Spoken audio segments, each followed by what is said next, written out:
The Assembly is now in session. Assemblymember Santiago notices the absence of a quorum. The sergeants at arms will prepare the chamber and bring in the absent members. The clerk will call the roll. Ashajian, Alejo, Allen, Arambula, Atkins, Baker, Bigelow, Bloom, Bonilla, Bonta, Bro, Brown, Burke, Calderon, Campos, Chang, Chow, Chavez, David Chu, Canton Chu, Cooley, Cooper, DeBobne, Daly, Daly, Dodd, Eggman, Frazier, Gaines, Gallagher, Cristina Garcia, Eduardo Garcia, Gatto, Gibson, Gomez, Gonzalez, Gordon, Gray, Grove, Hadley, Harper, Hernandez, Holden, Irwin, Jones, Jones Sawyer, Kim, Lackey, Levine, Linder, Lopez, Lowe, Mainshine, Mathis, Mays, McCarty, Medina, Melendez, Mullen, Nazarian, Obernolte, O'Donnell, Olson, Patterson, Quirk, Ridley Thomas, Rodriguez, Salas, Santiago, Steinorth, Stone, Thurman, Ting, Wagner, Waldron, Weber, Wilk, Williams, Wood. Mr. Speaker.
Members, a quorum is present. A quorum is present in the Assembly. We ask our guests and visitors in the rear of the chamber and in the gallery to please stand for the prayer. The day's prayer will be offered by Rabbi Azen. Rabbi. Good afternoon, everyone. Muhammad Ali once said, Impossible is just a big word thrown around by small men who find it easier to live in a world they've been given than to explore the power they have to change it. Impossible is not a fact, it's an opinion. Impossible is not a declaration, it's a dare. Impossible is potential, impossible is temporary, impossible is nothing. With his life and legacy at the forefront of our national consciousness this week, as we remember him, let us pray that we can share in his boldness, his belief in the ability to be great and achieve greatness, his commitment to his conscience despite the impact on his career, his ability to persevere, and his unwillingness to be stopped in his pursuit of what seemed beyond realistic. His life and legacy have also shown how our culture can evolve, from embracing a brash and successful teen to shunning a critical 20-something, to recognizing the very American quality of standing for what one believes in and for the freedom and independence to be true to oneself, and I might add, to be a faithful Muslim and a faithful American. May this esteemed body dare for the impossible, working as one to help all of those we serve, going beyond what many believe government can do to make life as good as possible so that as many of our fellows can rise to greatness as possible. May Muhammad Ali's memory always be for a blessing, inspiring us to rise beyond what we can see and toward what we can become. And let us say, Amen. Thank you, Rabbi. We ask our guests and visitors to remain standing and join us for the flag salute. Please join Assemblymember Mays as he leads us in the pledge. Mr. Mays. Ready, begin. I pledge allegiance to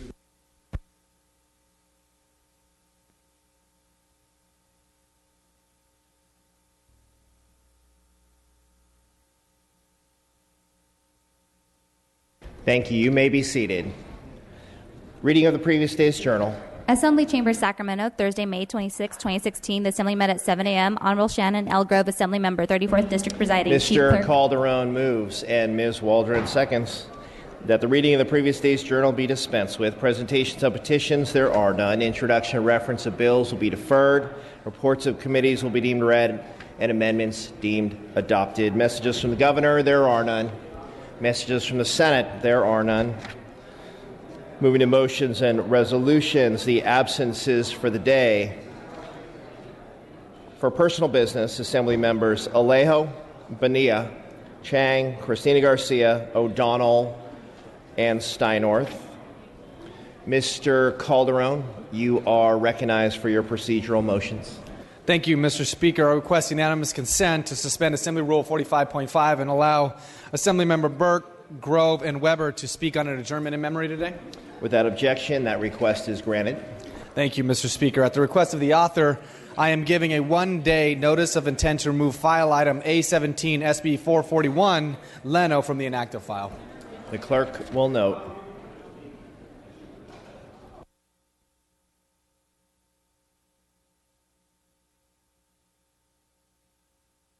Members, we are moving to business on the daily file. File items 2 through 7 shall be continued.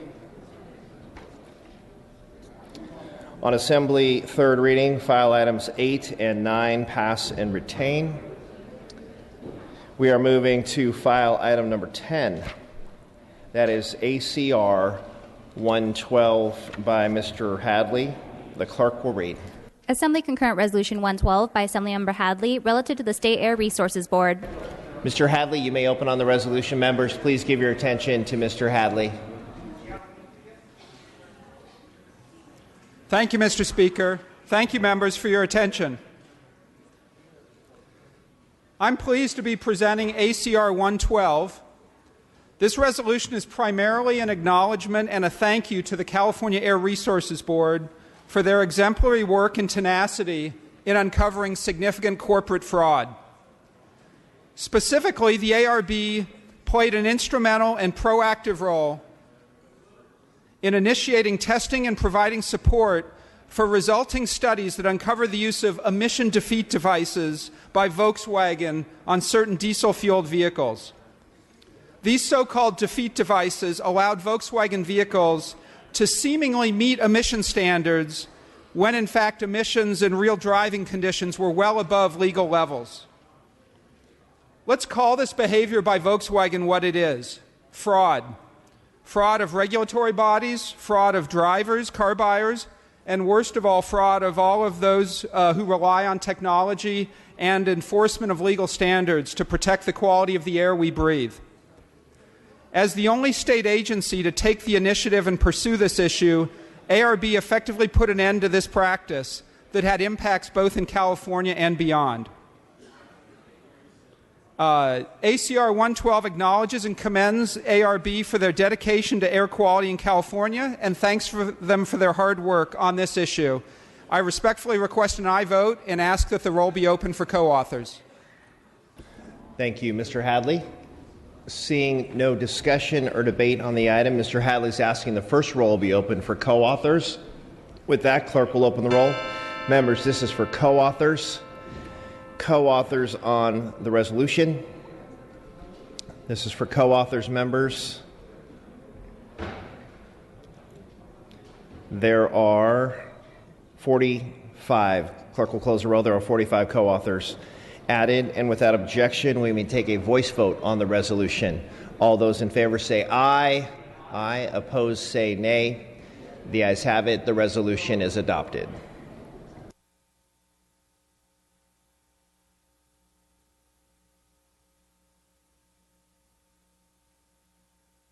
Members, moving briefly back to guest introductions. Mr. McCarty, your guests have arrived in the Assembly today. You are recognized from your desk. Thank you, Mr. Speaker. I'd like to welcome up in the gallery here our friends visiting us from Kappa Psi Zeta, and want to recognize their leadership: Natalie Brannon, Zakia Nazi, Sharon Kidd, and Delisa Foster. Welcome to our state capitol. Thank you.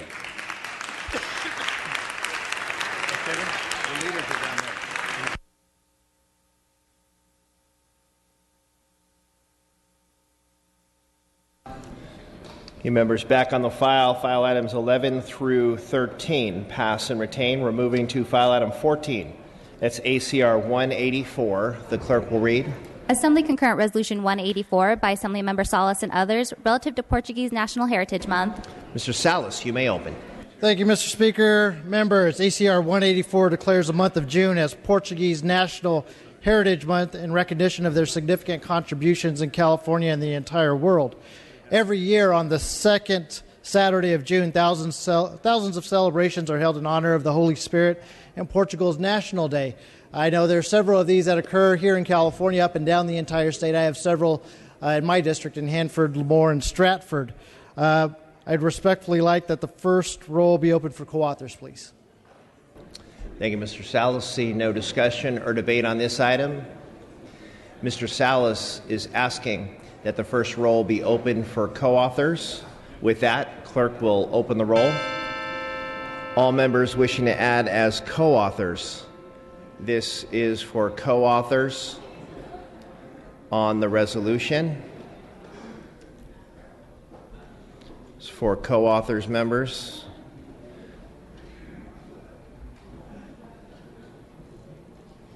It's for co-authors.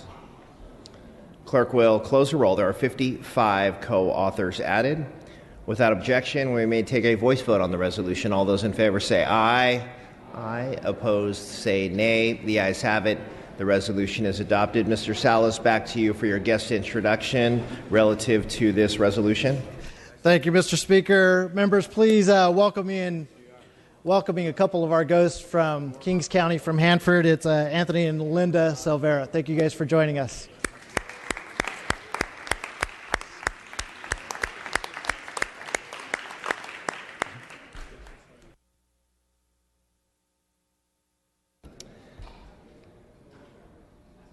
Members, on the file items 15 through 18, pass and retain. On Senate third reading, file items 19 through 23, pass and retain. Moving to file item 24, that's SB 308 for the purpose of amendments. Clerk will read with amendments. Senate Bill 308 with amendments by Assemblymember Stone.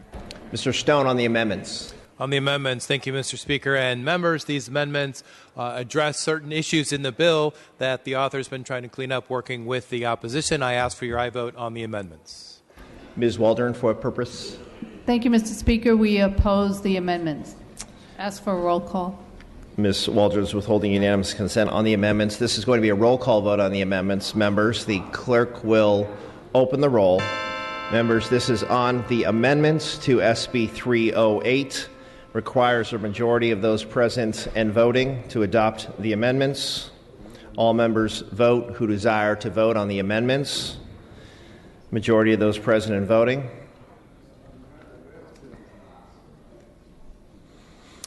The clerk will close the roll. Ayes 33, noes 21. The amendments are adopted. Bill is out to print and back on file.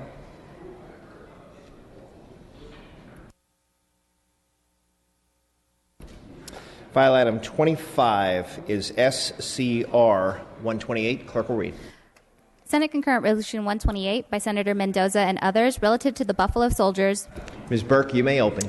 Thank you, Mr. Speaker and members. SCR 128 honors the Buffalo Soldiers for changing the face of the United States Armed Forces forever. Comprised of former slaves, free men, and black Civil War soldiers, the Buffalo Soldiers were the first African Americans to serve in the United States Army during peacetime and later during the Spanish-American War and World War I. In World War II, members of the both Buffalo Soldiers branched out into what would become legendary forces, the Tuskegee Airmen, the Red Tails, and the 92nd Infantry Division.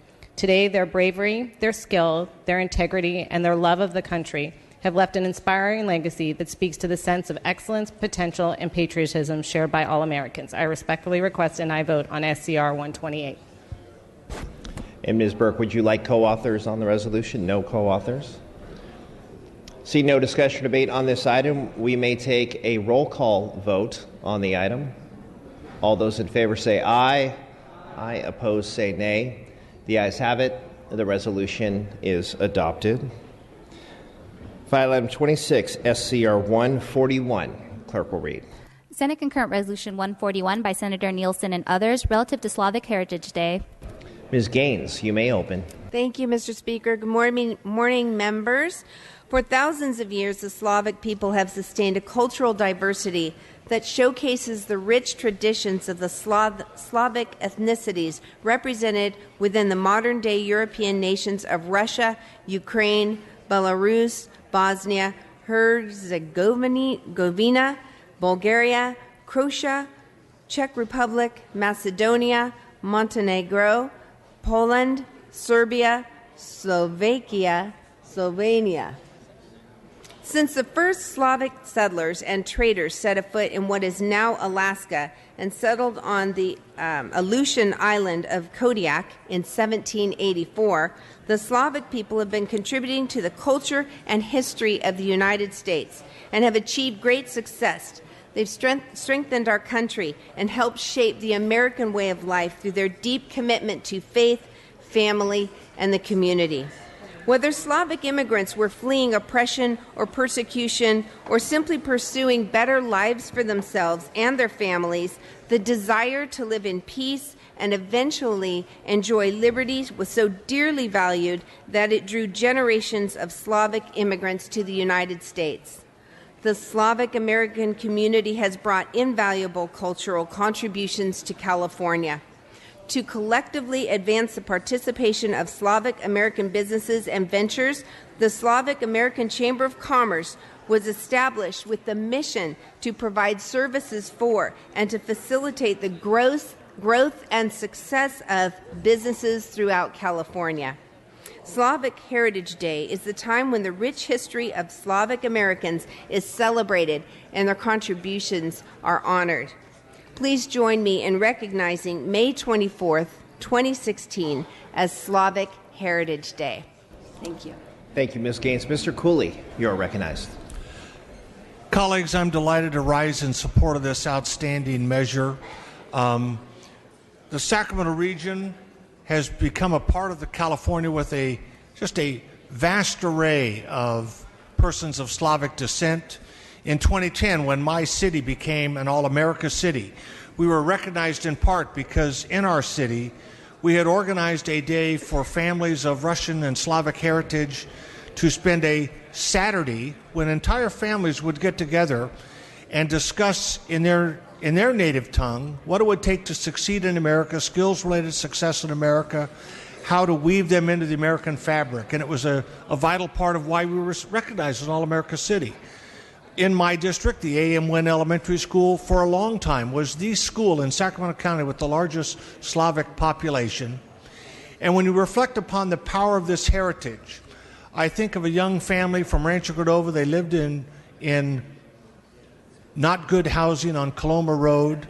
They undertook, working with a local affordable housing agency up in the city of Roseville, to build their own home. And this meant that on a daily and weekly basis, after their regular work day, they would go and work on their home.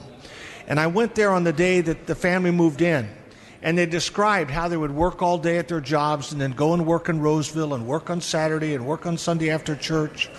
And I remarked on, boy, that's quite a commitment. That's a lot of work. And the mother so movingly said to me, she said, well, in our former country, at the end of our workday, if we did not go and work in our garden, we did not eat. So we live here now, and we know how to work. I think that is a great example of the heritage so many people who have come across the globe to settle here have brought. They have brought a work ethic that becomes a part of the future of our state and our nation. And I'm pleased to rise in support of this. Thank you, Mr. Cooley. Seeing no additional discussion or debate, Ms. Gaines, you may close if you wish. And would you like co-authors on the resolution? Yes, thank you, Mr. Speaker. Ms. Gaines is asking the first roll be open for co-authors on the Senate resolution. Clerk will open the roll. All members wishing to add as co-authors. This is for co-authors on SCR 141. This is for co-authors. The clerk will close the roll. There are 64 co-authors added, and without objection, we may take a voice vote on the resolution. All those in favor say aye. Aye. Opposed say nay. The ayes have it. The resolution is adopted.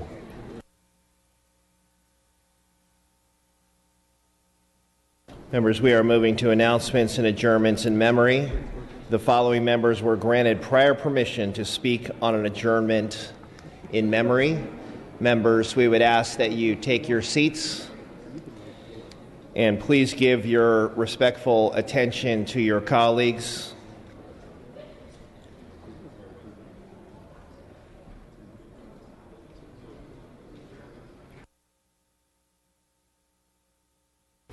Members, please take your seats.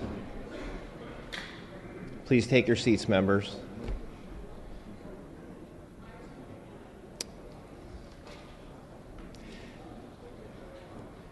Ms. Burke, you may open on your adjournment in memory.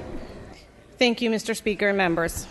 It is with heavy heart I rise to adjourn in memory of Muhammad Ali, known to the world as the greatest of all time, an icon that transcends sports, and a beacon of hope for millions during a time of deep segregation and pervasive racism. He was my father's best friend for nearly 50 years. He was family. Dave Zirin wrote over the weekend that his life was one of polarization and reconciliation, anger and love, and a furious, uncompromising commitment to nonviolence. Few ever walked so confidently and casually from man to myth, and that journey was well earned. Born in Louisville, Kentucky, Cassius Clay Jr. began boxing at age 12. He went on to win a gold medal in the 1960s Olympic Games in Rome, followed by his transition to professional career. In 1965, he converted to Islam and became Muhammad Ali. He was drafted into the Vietnam War 2 years later. He became a vocal opponent of the war, and the backlash was immediate and severe. He was stripped of his title. He was forced to explain his religion and his views on Vietnam over and over again to a nation where a sizable percentage of his fellow citizens were not comfortable with him using the same water fountain as them. At the time, he was only 25 years old. Of course, he made it back into the ring 3 years later, and more heavyweight titles followed. But what made him a legend was more than his athletic excellence. It was his conviction, his bravery, and his willingness to be the voice for all of those who had been systematically pushed aside. dehumanized, and overlooked. He had a unique ability to inspire generations. He was the first one to believe in me in becoming a policymaker. I think my father said it best. He was a great athlete, but he was an extraordinary man. And all of our lives were better for having him in them. He was once-in-a-lifetime individual, and our world will never be the same without him. Thank you. Thank you, Ms. Burke. Dr. Weber, you are recognized. Yes, Mr. Speaker and members, I too rise and join my colleague from Inglewood and thank her for bringing forth the adjournment in memory of Muhammad Ali. You know, we've heard and read a lot of things about Muhammad Ali that are really phenomenal, and most of you know a little bit about his life and his struggle and his constant efforts toward improving himself and improving the world around him. You know, I remember Ali because I remember when I was still in high school. My sister had gone to, was at LA City College. And this guy came in named Cassius Clay. And she said, "Oh my God, how arrogant. He says he's the best. He's the greatest." And she was just upset over the fact that he was at the student center taking up all of this airtime and talking with his mouth. And she wondered what would ever become of Cassius Clay in terms of this world and how they saw him. As a student and an activist at UCLA, it became real clear that there were certain people in the world who were going to make a difference. And the Cassius Clay, the Muhammad Ali, was one of those persons. Because people talked about a lot of things. They talked about what they believed in. They talked about the war in Vietnam. They talked about all these kinds of issues of race and gender and those things. But very few people stood for them. Very few people actually took the blows and the hits that we talk about, like Muhammad Ali did.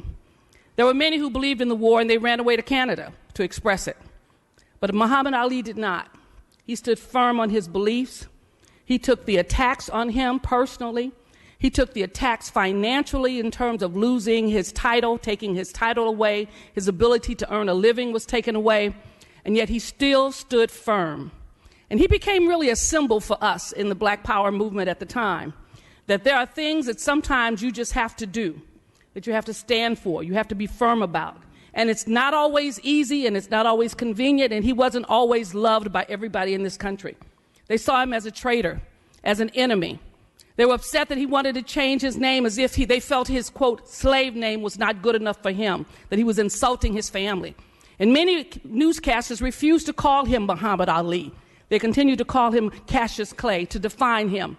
But he was a person always determining his own destiny, that he was going to be free in America, and that he was going to define who he was, where he was, on his terms and his beliefs. And I think about that because I remember the anger, I remember the hatred, I remember the attacks on Muhammad Ali as an individual. And it's interesting to see after the years how those attitudes and those perspectives changed. He didn't change. He remained the same affable, lovable person his entire life. But the world changed. They changed in their perspective of him. They changed in how they saw him. They changed in their definition of what it is to be a member of the Nation of Islam, what it is to have a different religion, what it is to be a little different in America, what it is to determine who you are and to stand what you believe in. He was a kind man. I remember him coming to San Diego simply because some kids sent him an invitation and he showed up. He was a man of tremendous courage because he never hid his disability and his illness. He let the whole world see him at the Olympics, shaking, and all of us cheering for him to light the fire because we had come to love him not only as a country but as a nation for what he stood for. He was the greatest, not the greatest boxer, and yes he was, but not just for that alone, but because he stood for things that most of us only dream about standing for. He talked about doing the impossible, as we heard this morning, and he did the impossible. He was a kid who barely could read out of Louisville, who got a horrible education, but who believed in himself so much so that he could say, "I am the greatest." And they could write songs about him, make movies about him, and we can all sit here today thinking about this man, 74 years old, who for over 50 years changed America in some ways that most of us had never dreamed about. And I remember the pain, and I remember the anger, And I remember the frustration we all felt when he was stripped of his title. But he was the greatest, and we knew he would come back.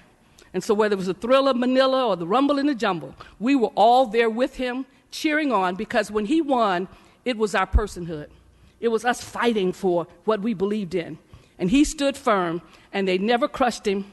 They never were able to take from him the essence of himself, which was his manhood. I asked us to adjourn in memory of the greatest, not just the boxer, but the man who represented the best in us. Thank you, Dr. Weber. Mr. Holden, you are recognized. Thank you, Mr. Speaker. I rise with my colleagues in adjourning in memory of the greatest, Muhammad Ali. Not only did he know he was the greatest, but the fear in his opponent's eyes captured the essence of his greatness. And just imagine you go into the ring with a guy who just wrote a poem about what round he was going to knock you out in. The confidence in himself, the ability to appreciate and understand the role that he was stepping into and the time that he was stepping into it. And he knew what was going on in the world around him. And as an athlete, he never lost connection. He used his celebrity to bring enlightenment to the conditions of the people that he grew up with, of a race of people who were suffering indignities. And he was able to use his celebrity, unlike what we've seen today.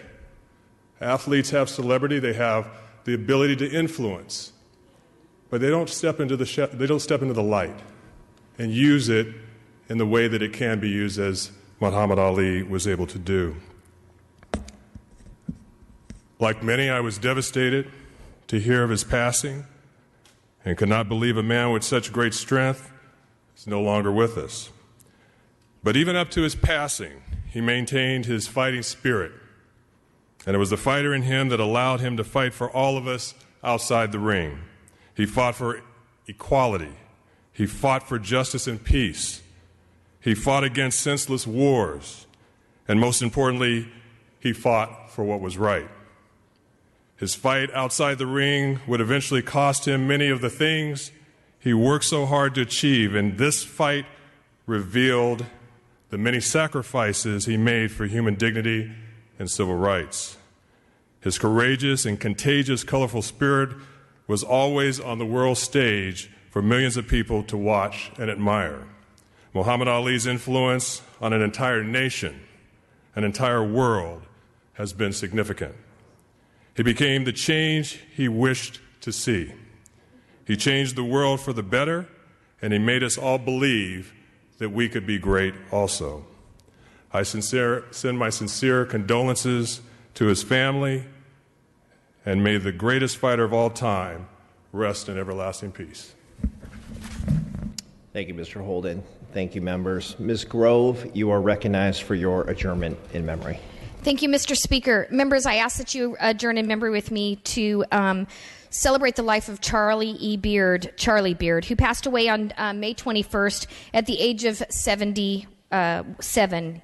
He had been diagnosed with cancer 3 weeks prior, so it was a very short-lived issue once he was diagnosed. Charlie was an amazing man. He loved his country, and he served the United States Navy. I think he coined a particular phrase that I really can't say on the floor, but I can tell you that nothing stopped this man. He was a successful entrepreneur in a small town of Taft, and it's a small district in my community, and I always refer to Taft as small town America. It's a small town with a big heart, and that's exactly what Charlie Beard was. He had the money to live anywhere he wanted in the world, and he still chose to live in Taft, California to support that community. He owned and started numerous businesses over the years, and he provided hundreds, if not thousands, of jobs to our constituents.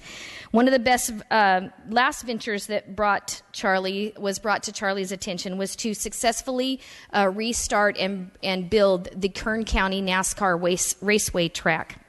I was there with him after some of the process that he went through, because I don't think Charlie ever agreed or thought that government worked like it was supposed to work. He had issues with, say, the handicap striping at the bottom of a stairway. And so he calls me one day, and I said, what's the matter, Charlie? And he goes, why do I have to have handicap striping at the bottom of the stairway? And I said, I don't know, is it in the plans? And he says, yes. He goes, what's that for, Shannon? All the wheelchairs that are roll down the stairs? And I said, I get it, Charlie, but, I don't make the rules. You're going to have to do what you need to do. He says, they're going to take the elevator, Shannon, the elevator. That's what they're going to do. And I said, I know, Charlie, but that's some of the processes that we have to deal with government. But I remember after opening race night, after all the struggles that he had gone through to bring that Kern County NASCAR track to Bakersfield, we were standing on the outside of the balcony, not facing the track, and he was looking at all the cars that were driving in, and he saw the parking lot was full, and then the excess parking lot was full, and they were clearing off another field, and there were all these car lights, and he looked down, and they were still coming in from the gate, and he puts his hands on the railing. He goes, Shannon, I've worked hard all my life. I'm 75 years old, and I've always dreamed of a business where people would line up and give me money. And I thought, well, Charlie, I think you've made it. He goes, not quite yet, but it's got potential. And he was just a really funny guy. And he was a hero to our community, from the oil worker monument to Piles Boys Camp to if you were a hard worker and successful and he believed in you, he'd put you in business, help you further your music career, pursue your dreams. He spent a lot of money on investing in people's lives.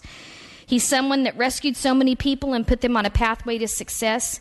He had a unique ability to just make things happen and do it behind the scenes where people really didn't know it was him except for the person that he was actually helping. Charlie enjoyed hunting, refurbishing antique cars, fishing on his boat that he called the Apple Martini that was often parked in Cabo. I believe that Jesus is smiling now on Charlie as he listens to his humble and profound statements about how simple work and giving back to your community and always having an open heart makes a huge difference in life. Charlie survived by Virgie, his wife of 42 years, their 4 daughters, Jennifer, Maxine, Shelley, and Christy, his brother Kenneth, 12 grandchildren, and 10 great-grandchildren. Please join me in a journey in his memory today. Thank you, Ms. Grove. Members, please bring the names to the desk to be printed in the journal. All requests to adjourn in memory will be deemed read and printed in the journal. The session schedule is as follows: Tuesday, June 7th, check-in session. Wednesday, June 8th, check-in session. Thursday, June 9th, floor session at 9 a.m. All other items remaining will be passed and retained.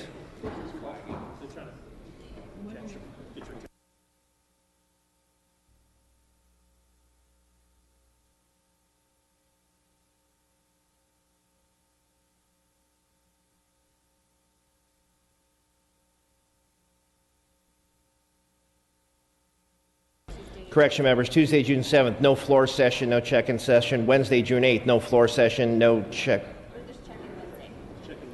check-in session on Wednesday.